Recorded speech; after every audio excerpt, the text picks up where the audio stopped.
90 రోజుల కోర్సు పూర్తి చేస్తే చాలు 100% ప్లేస్మెంట్ సపోర్ట్ తో సాఫ్ట్వేర్ జాబ్ మీ సొంతం. వెంటనే కోడ్ జ్ఞాన్ డెస్టినేషన్ ని సంప్రదించండి.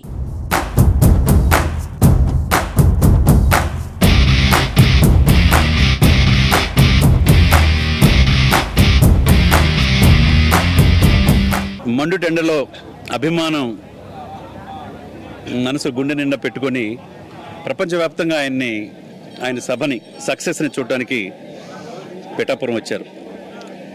ఆ వ్యక్తి దశాబ్దన్నర పోరాటం, ఎక్కడ గెలుపు అనేది లేదు, అన్ని అపజయాలే. కానీ ఫస్ట్ టైం గెలుపు అనేది చూశారు. చూసిన తర్వాత 12వ ప్లీనరీ పిఠాపురం వేదికగా చిత్రాడలో రేపు జరగబోతుంది. మరికొన్ని గంటల్లో ఎండ తీవ్రత భయంకరం, కానీ అభిమానం దానికి లెక్క చేయకుండా ఆయన వయసు దాదాపు నాకు తెలిసి 6 పదులు దాటి 7 పదులు దగ్గరలో ఉంటాడు. 67 అభిమానంతో ఇంత దూరం వచ్చారు.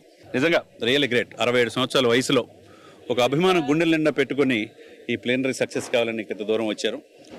సార్ని ఎక్కడి నుంచి వచ్చారు, ఏంటి సభ గురించి మనం మాట్లాడుకుందాం. సార్ మీ పేరు, మీరు ఎక్కడి నుంచి వచ్చారు? నా పేరు చందు సత్యనారాయణ. ఎప్పటి నుంచి మీ జర్నీ? మేము 2018 అంతకుముందు నుంచే, అంటే ప్రజారాజ్యం అప్పుడు పిడుగురాళ్ళలో సభ పెట్టినప్పుడు ఆ మాటలు విన్నాం మనం. కాంగ్రెస్ వాళ్ళని ఒక మాట అన్నాడు పంచలోడు. అప్పటి నుంచి ఆ తర్వాత తాడేపల్లి కూడా చెప్పాడు కదా, అదపాతాలను తొక్కపోతే నా పేరు పవన్ కళ్యాణ్ కాదు, నా పార్టీ జనసేన కాదు. తాడేపల్లిగూడెంలో చెప్పిన మాటలు గుండెల్లో నడుస్తూ ఉండే, ఎటు తిరుగుతున్నాయి. ఓకే, మరి ఇన్నిటి మధ్య మరి 151 సీట్ల నుంచి 11 సీట్లకే పరిమితమైన జగన్మోహన్ రెడ్డి గారు మరి మీ నాయకుడిని అంటే పవన్ కళ్యాణ్ గారిని కార్పొరేటర్కి ఎక్కువ, ఎమ్మెల్యేకి తక్కువ అన్నాడు. ఆయన తెలిస్తేనే అసలు ఎవరు దేనికి కార్పొరేటర్ అంటే ఎవరు తెలీదా? అది కూడా తెలియదు. తెలిసి తీరంగా ఎవరు చేస్తుంటారు. 151 సీట్లు వచ్చినాయి, మధ్యలో 5 పోయింది. పెళ్ళాల మాట తప్ప ఏమన్నాడు మన పవన్ కళ్యాణ్ గారు? పెళ్ళాలంటే బాగోదు అన్నాడు ఆయన. భార్య అనమన్నాడు, సతీమణి అనమన్నాడు. ఆయన ఏమన్నాడు? ఆయన ఎక్కడ విఘ్నత కోల్పోలే. నాయకుడు ఎప్పుడు కూడా ఇంట్లో వ్యక్తిగత చేయలే, కానీ ఈయన చేసిన వాళ్ళంతా కటకటాలు లెక్క పెడుతున్నారు. దాంతోనే పోయాడు ఆయన. సరే, ఇక చివరిగా మీరు ఈ వయసులో ఇప్పుడు నెక్స్ట్ జనరేషన్ కోసం ఆయన సాక్రిఫైస్ చేసి సంవత్సరానికి 1000 కోట్ల ఆదాయం, రోజుకు సినిమా తీస్తే రోజుకు 1 కోటి రూపాయలు అనుకోండి, ఒక సినిమాకు 100 కోట్లు, లగ్జరియస్ జీవితం, హ్యాపీగా కార్వాన్లో ఉండాల్సిన వ్యక్తి మండు టెండలో వరాహి యాత్రలో రోడ్డు మీద పడుకొని కష్టాల్లో ఉన్నప్పుడు చంద్రబాబు నాయుడు గారిని రాజమండ్రి జైలుకి వెళ్ళి అన్ని కండిషన్కి సపోర్ట్ చేసి ఈరోజు కూటమి అధికారంలో వచ్చేసాడు.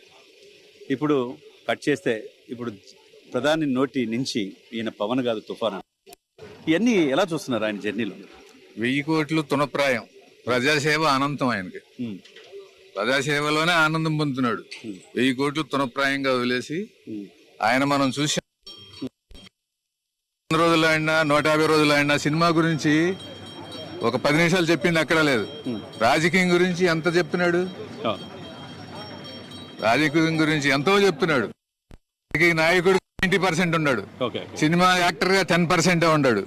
10% చూస్తేనే సినిమా యాక్టర్ గా మంచి నటుడుగా. ఇక రాజకీయాలు ఇంకెంతో ఉందో చేయాల్సింది. భవిష్యత్తులో ఆయన ఏం కావాలని మీరు కోరుకుంటున్నారు? మంచి ప్రజాసేవకుడు కావాలని కోరుకుంటున్నాం. ప్రజాసేవకుడు అంటే ముఖ్యమంత్రి కావాలి. మనం అనుకుంటే రావు, వస్తాయి. అయ్యే అతంతరికి అయ్యే వచ్చుద్ది.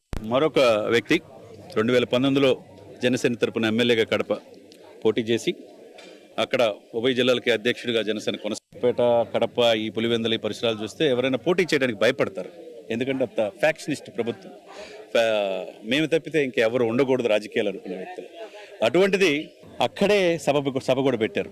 ఈ రాజకీయ పార్టీలు అక్కడ భయపెడితే పవన్ కళ్యాణ్ గారు అక్కడ కూడా సభ పెట్టారు. అటువంటి నాయకులు కూడా ఇక్కడికి రాయలసీమ నుంచి కూడా ఇక్కడ ఈ సభని ఉద్దేశించి వచ్చారు. ఆయన ఎలా ఫీల్ అవుతున్నారు ఒకసారి మాట్లాడదాం. సార్ నమస్కారం అండి. నమస్కారం అండి.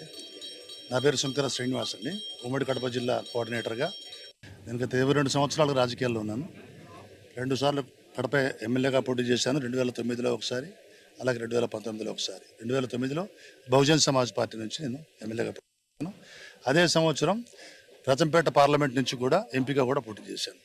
సో ఇటువంటి నేపథ్యంలో మన నాయకుడి యొక్క ఆశయాలు, సిద్ధాంతాలన్నీ కూడా 2007 నుంచి కామన్ ప్రొటెక్షన్ సామాన్యుల కోసం, సామాజిక న్యాయం కోసం మన నాయకుడు పడే తపన కానీ, మన నాయకుడి యొక్క వ్యక్తిత్వం కానీ చూసి ఆయన కలవాలి, ఆయనని కలిసి రాజకీయం గురించి మాట్లాడాలి, ఆయనతో పాటు ప్రయాణం చేయాలని ఎంతో కూడా 2014లో కూడా ఆయన ఎప్పుడైతే బీజేపీలో పొత్తులో ఉన్నప్పుడు తాను పోటీ చేయకుండా ప్రజల కోసం, రాష్ట్రం కోసం, రాష్ట్ర ప్రజల భవిష్యత్తు కోసం ఆయన అయితే పాటుపడ్డారో అప్పటి నుంచి కూడా ఆయనతో ప్రయాణం చేస్తూ ఆయనతో కలవాలని నేను బీజేపీలో స్టేట్ సెక్రటరీగా కూడా పనిచేశాను.